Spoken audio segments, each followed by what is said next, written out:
بسم اللہ الرحمن الرحیم، اللہ کے نام کے ساتھ شروع جو بڑا مہربان اور نہایت رحم فرمانے والا ہے۔ حضرت سیدنا ابو سعید خدری رضی اللہ تعالیٰ عنہ بیان کرتے ہیں، حضور نبی اکرم صلی اللہ علیہ وسلم نے فرمایا، جب تم میں سے کوئی خواب دیکھے، اگر وہ پسندیدہ ہو تو یہ اللہ تعالیٰ کی طرف سے ہے،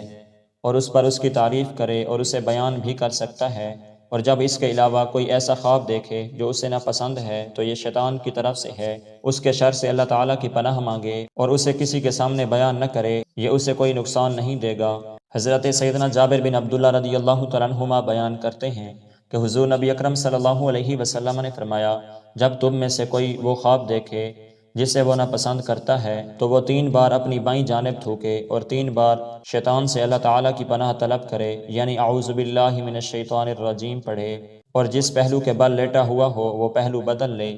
حضرت سیدنا عبداللہ بن عمر رضی اللہ تعالیٰ عنہما بیان کرتے ہیں کہ حضور نبی اکرم صلی اللہ علیہ وسلم نے فرمایا، سب سے بڑا جھوٹ یہ ہے کہ آدمی اپنی آنکھوں کو نیند میں وہ کچھ دکھائے جو انہوں نے دیکھا نہ ہو،